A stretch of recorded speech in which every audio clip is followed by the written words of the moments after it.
নমস্কার বন্ধুরা, শ্রাবণী রান্নাঘরে আপনাদের সবাইকে স্বাগত জানিয়ে আমি প্রতিদিনের মতো আবারও আজকের একটা রান্নার ভিডিও নিয়ে আপনাদের সামনে চলে এসেছি।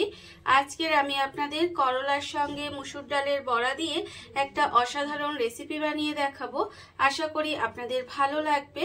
তার জন্য কিন্তু আমার পুরো ভিডিওটা আপনাদের দেখতে হবে।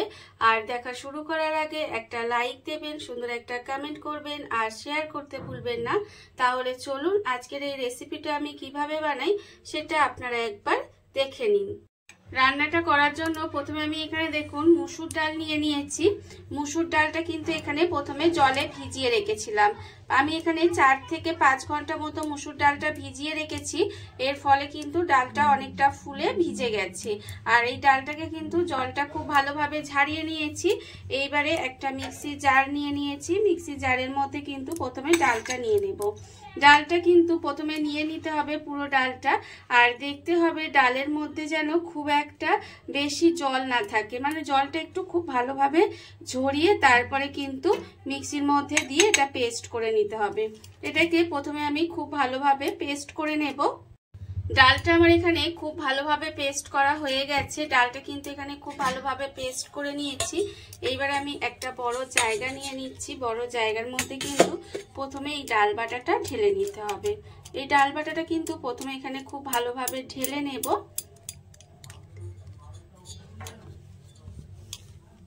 পুরো ডাল বাটাটা আমি এখানে ঢেলে নিয়েছি।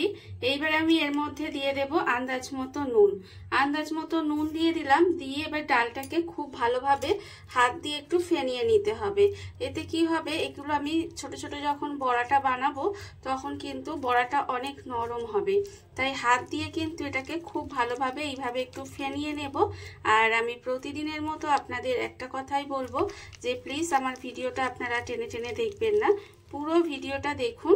আশা করি আপনাদের ভালো লাগবে। দেখুন এইভাবেই কিন্তু আমি ডালটাকে খুব ভালোভাবে ফেনিয়ে নেব। ডাল বাটাটা আমি এখানে খুব ভালোভাবে ফেনিয়ে নিয়েছি। আর দেখুন এর ফলে কিন্তু ডালটা হালকা হয়ে গেছে আর ডালের কালারটাও চেঞ্জ হয়ে গেছে। এবারে অন্যদিকে দেখুন গ্যাসটা অন করে একটা ফ্রাই প্যান বসিয়ে দিয়েছি। এবারে আমি এর মধ্যে দিয়ে দেব সর্ষের তেল। এখানে কিন্তু এই ডালের বড়াগুলো ভাজার জন্য একটু বেশি পরিমাণের এখানে একটু সর্ষের তেল দিলাম। দিয়ে তেলটাকে প্রথমে একটু গরম হতে দেব। তেলটা কিন্তু প্রথমে খুব ভালোভাবে একটু গরম করে নিতে হবে। তেলটা আমার এখানে গরম হয়ে গেছে। তেলটা কিন্তু আমি এখানে খুব ভালোভাবে গরম করে নিয়েছি। এবার এর থেকে ছোট ছোট বড়াগুলো আমি বানিয়ে নেব। খুব বেশি বড় বড় করে কিন্তু দেব না, এইভাবে ছোট ছোট করে দিয়ে আর ডালের বড়াগুলো থেকে আমি বড়াগুলো বানিয়ে নেব। দেখুন খুব ছোট ছোট করে কিন্তু দিচ্ছি, এতে কিন্তু খেতে বেশি ভালো লাগবে। আর আমার চ্যানেলে নতুন বন্ধু পুরনো বন্ধু সবাইকেই বলছি আমার তরফ থেকে অনেক অনেক ভালোবাসা। পুরনো বন্ধুদের বলছি এইভাবে আমার পাশে থাকার জন্য, আমাকে এগিয়ে যেতে সাহায্য করার জন্য আপনাদের অনেক অনেক ধন্যবাদ।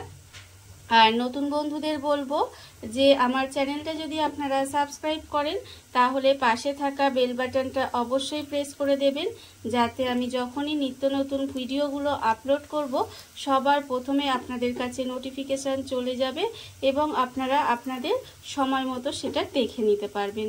দেখুন এইভাবেই কিন্তু ছোট ছোট করে দিয়ে আমি প্রথমে ডালের বড়াগুলোকে একটু উল্টিয়ে পাল্টিয়ে লাল করে ভেজে নেব।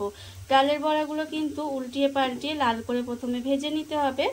সমস্ত বড়াগুলো আমি এখানে ছোট ছোট করে দিয়ে আমি লাল লাল করে উল্টিয়ে পাল্টিয়ে ভেজে নিয়েছি।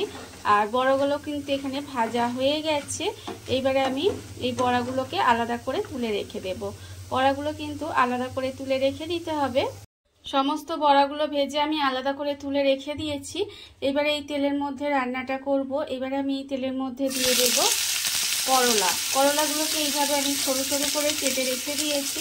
সেই করলাগুলো কিন্তু এর মধ্যে আমি দিয়ে দিচ্ছি। আর এই রেসিপিটা এটা কিন্তু গরম ভাতের সঙ্গে খেতে অসম্ভব সুন্দর লাগে। আপনারা একদিন হলো এইভাবে রেসিপিটা বানিয়ে দেখবেন, আশা করি আপনাদেরও ভালো লাগবে। দেখুন আমি কিন্তু করলার মধ্যে একটু নুন দিয়ে দিলাম আর একটু হলুদ দিয়ে দিলাম। দিয়ে করলাটা কিন্তু এখানে খুব ভালোভাবে লাল করে একটু ভেজে নেব। এটা কিন্তু খুব ভালোভাবে লাল করে ভেজে নিতে হবে। আর এটা যতক্ষণ ভাজা হচ্ছে ততক্ষণ অন্যদিকে দেখুন আমি একটা মশলা রেডি করব। তার জন্য আমি নিয়েছি 1 চামচ পোস্ত, 1 চামচ সাদা সর্ষে আর 1 চামচ কালো সর্ষে, আর নিয়েছি একটা কাঁচা লঙ্কা।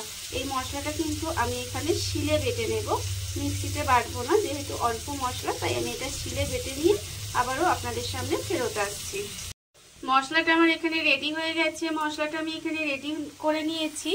আর অন্যদিকে দেখুন করলাটাও যে ভাজতে দিয়েছিলাম সেটাও কিন্তু একদম লাল লাল করে ভাজা হয়ে গেছে। এইবারে আমি করলাটা আলাদা করে তুলে রেখে দেব। এটাকে কিন্তু আলাদা করে তুলে রেখে দিতে হবে। করলাটা আমি আলাদা করে তুলে রেখে দিয়েছি। এবারে এই তেলের মধ্যেই আমি রান্নাটা করব। তার জন্য আমি এখানে দেখুন তেলের মধ্যে খুব সামান্য একটু কালো জিরে আর একটা কাঁচা লঙ্কা ফোড়ন দিলাম। কালো জিরে আর কাঁচা লঙ্কাটা ফোড়ন দিয়ে এটাকে কিন্তু একটু সময় ভেজে নেব, মানে এই ফোড়নটাকে একটু ভেজে নিতে হবে। এর ফলে দেখবেন ফোড়নটা থেকে সুন্দর একটা গন্ধ বেরোবে, তখন কিন্তু আমি পরের স্টেপটা করব। এটা কিন্তু অবশ্যই একটু ভেজে নিতে হবে। দেখুন এটা আমার ভাজা হয়ে গেছে আর ফোড়ন থেকে কিন্তু সুন্দর একটা গন্ধও বেরোচ্ছে। এইবারে আমি এর মধ্যে দিয়ে দেব নুন, আন্দাজ মতো নুন দিয়ে দেব, আর দেব এখানে হলুদের গুঁড়ো। নুন আর হলুদের গুঁড়োটা দিয়ে দিলাম, দিয়ে তেলের মধ্যে কিন্তু একটু ভাজা ভাজা করে নেব। একটু ভাজা ভাজা করে নিতে হবে। যখন এটা ভাজা ভাজা হয়ে যাবে তখন কিন্তু এর মধ্যে আমি দিয়ে দেব যে এখানে সর্ষে আর সাদা সর্ষে, কালো সর্ষে আর পোস্তটা বেটে রেখেছিলাম সেটাও কিন্তু এখানে দিয়ে দিলাম। দিয়ে এবার এটাকে একটু কষিয়ে নেব। খুব বেশি সময় কিন্তু কষানোর দরকার নেই, জাস্ট তেলের মধ্যে একটু নাড়াচাড়া করে নিলেই হবে। 1 মিনিট মতো এইভাবে একটু তেলের মধ্যে আমি নাড়াচাড়া করে নিই। তেলের মধ্যে এখানে 1 মিনিট মতো একটু নাড়াচাড়া করে নিয়েছি। এবারে আমি এর মধ্যে দিয়ে দেব জল। এখানে কিন্তু যে মশলাটা আমি করে রেখেছিলাম সেই মশলার বাটিটা ধুয়ে কিন্তু এখানে একটু জল দিয়ে দিলাম। দিয়ে এবার এটাকে খুব ভালোভাবে মিশিয়ে নেব। এটা কিন্তু খুব ভালোভাবে মিশিয়ে নিতে হবে।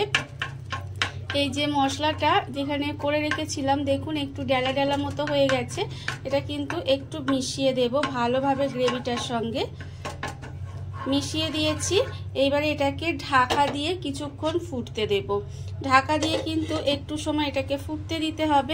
ঢাকা দিয়ে আমি এটা বেশ কিছুক্ষণ এইভাবে একটু গ্রেভিটা ফুটতে দিয়েছিলাম। যখন দেখবেন এটা একটু সময় ফুটে যাবে তখন কিন্তু আমি এর মধ্যে দিয়ে দেব যে বড়াগুলো আমি এখানে আগে থেকে সেই ছোট ছোট বড়াগুলো ভেজে রেখেছিলাম, সেই বড়াগুলো কিন্তু এখানে দিয়ে দেব। দেখুন বড়াগুলো কিন্তু এখানে দিয়ে দিতে হবে। দিয়ে একটু উল্টিয়ে পাল্টিয়ে দেব। উল্টিয়ে পাল্টিয়ে দিয়ে আবার কিন্তু এটা ঢাকা দিয়ে একটু সময় রান্না হতে দেব। আপনারা এতক্ষণ পর্যন্ত যারা ভিডিওটা দেখছেন অথচ একটা লাইক দিতে ভুলে গেছেন তাদেরকে বলছি প্লিজ একটা লাইক দিয়ে দেবেন। দেখুন বড়াটা নরম হওয়ার জন্য কিন্তু আমি একটু ঢাকা দিয়ে গ্যাসটাকে লোতে দিয়ে রান্না হতে দিচ্ছি।